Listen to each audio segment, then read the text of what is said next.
I think if I hear you call me Becky one more time, six-pack, I'm gonna pop your tops. All six of them.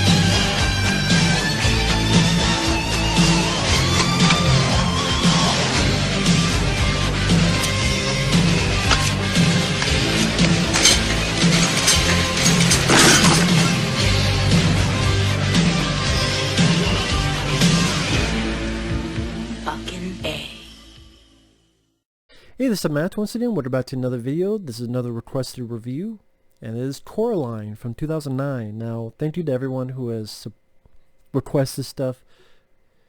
If you ever want to request any type of video, you can do so either by joining my Patreon or requesting it directly via my PayPal. The links are down below in the info box. If not, no worries, but if so, thank you. Then the links will be down in the info box. Damn, my voice just is steeped, and my throat just is steeped out of my body. I guess because I'm ready to talk about Coraline, which I know it's a very praised film. It was a decent watch because of the animation and some of the inventiveness within the animation. It does have that feel of A Nightmare Before Christmas, you know, the stop motion. I'm a sucker for stop motion animation. I think it's something that's not used a lot nowadays, especially in a live action format, let alone and just strictly animation. As in, you have a movie and there's an effect that needs to be made. Well, no one really does stop motion for that, which they did back in the day. And like I said, even stop motion animation by itself, I'm trying to think of stuff that do it nowadays. I don't even, Robot Chicken was doing it, but I don't even know Robot Chicken is on anymore. Anyway, I'm just getting to the fact that I do like that style, and that's a big plus for me in this movie. And again, its inventiveness. Because the story of the film is this little girl, voiced by Dakota Fanning, actually. I liked her as an actress. Her and her parents, I think her mom's voiced by Terry Hatcher, Lois from Lois and Clark, the TV show. They move to this new place, and they meet some of the neighbors, these two ladies that will talk your ear off. One guy who says he's got all this circus mice, but you never really see much of anything. This little kid that keeps talking, but he means well. A black cat. But I get what they're going for with this lead girl, but she was so fucking unlikable for me and bratty. And I'm going, on the one hand, I did it because her parents are being assholes too, and they're not paying much attention to her. Because the dad is working and the mom is working, no one's paying attention to her. So I guess that's true. If you have shitty parents, you'll raise a shitty kid. And this is a perfect example of that. The parents are shitty, you got a shitty kid. So I have 3 shitty people I don't like. I like the neighbor boy more.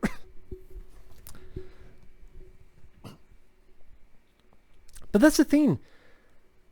I know a lot of people disagree, but I got into this more for its style and its ideas than the characters. That's just me. Because the style, there's this little tunnel, this little door hidden among the wallpaper, and usually it's filled up with bricks, but then one night she follows his mouse, and now there's nothing, there's a tunnel there. And she goes through it, And she's going, wait a minute, I'm right back in my room. But no, she's in an alternate version of her world where people have buttons for eyes and they act fairly different. In this instance, these parents, they're much more attentive to her, and the world is much more interesting. You have skeleton turtles that people gallop on. The guy really does have circus mice, and they do this whole spiel.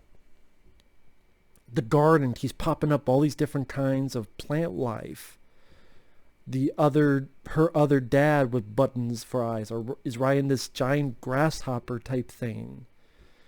The other black cat talks, in this case voiced by Teef David from John Carpenter's The Thing.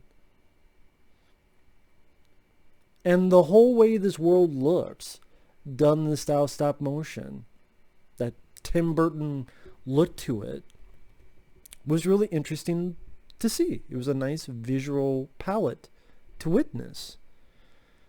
But I can't sit here and say I really gave a shit about the characters. Did I really give a shit about Coraline?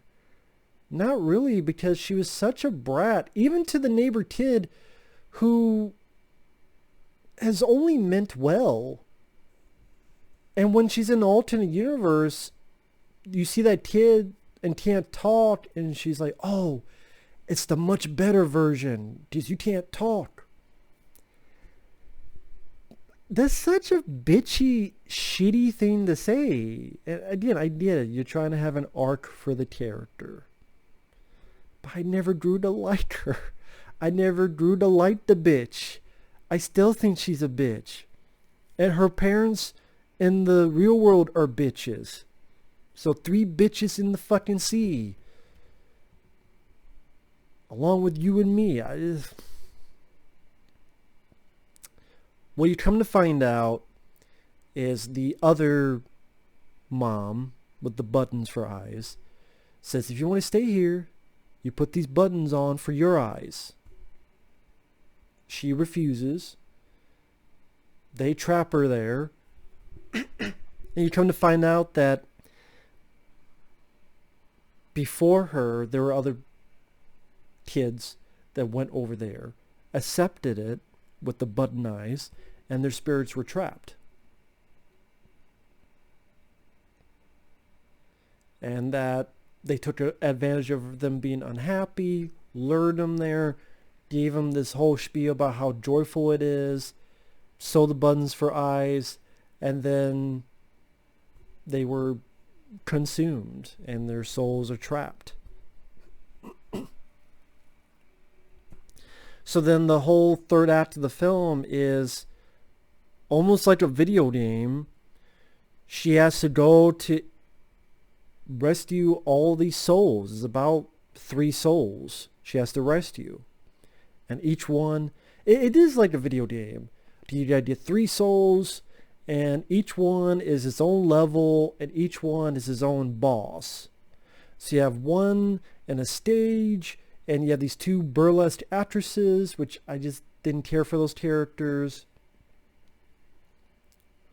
One is the guy with the circus mice. And I fucking forgot what the third one was. I completely forgot. And also by this point, her parents are now missing. She finds out where her parents are in, the snow globe. Again, this is one of those movies that it's not a rant. I didn't mind it strictly on a visual level. And the story, the backstory of what world it's creating, what happened to these other kids, how there's a little bit of edginess to it. Because he's still dealing with dead kids. I mean, it's the spirits of kids. That means they were consumed, they were dead, which is rough stuff for an animated movie to deal with, but it's a plus for me. And it has some really nice animated moments, like when Coraline's is steeping and the camera will like push in and push into the tunnel and push in and push in more to the tunnel to give a more sense of urgency. I appreciated directing and animated moments like that.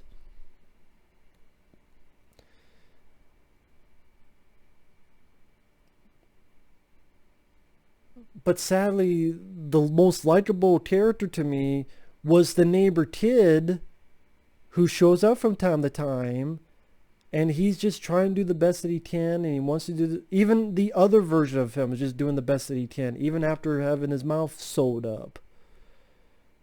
I can't say I really liked the parents. The parents never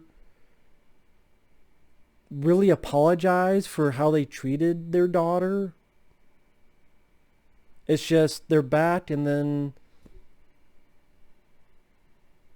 almost made me go, did they even remember what happened?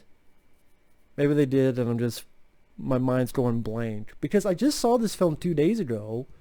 I did write a couple things down, but the stuff I didn't write down, I'm forgetting. So I don't think this movie's going to really leave much of an impression for me, but I know I'm alone in that, and that's fine. But with that said, even by then, I don't mind Dakota Fanning's performance. I think it's just the way the character is written. And I just don't think, for the most part, the characters, the parents, and even by the end, I don't really care about them. I mean, by the end, why do I care about the parents that have only treated their kid like shit by ignoring the hell out of her and not paying her attention? Why do I care about Coraline's ordeal when she's only treated people like shit or been a fucking brat? Okay, yeah, I feel sorry that her parents are gone just for wanting good to triumph over evil, but and no, I'm not saying every movie has to be the typical goody two-shoes against the evil. I just, maybe just the way her character's written, maybe just her being bratty one time too many. I don't know.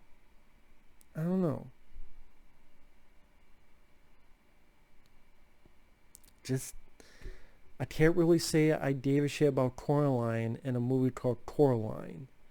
The world was interesting and nice to look at. The story was intriguing, but I just didn't give a shit about the lead character. So, there you go. But again, that's just my opinion on it. With that said, thanks for watching. Take care, and we'll see you guys later. Bye-bye.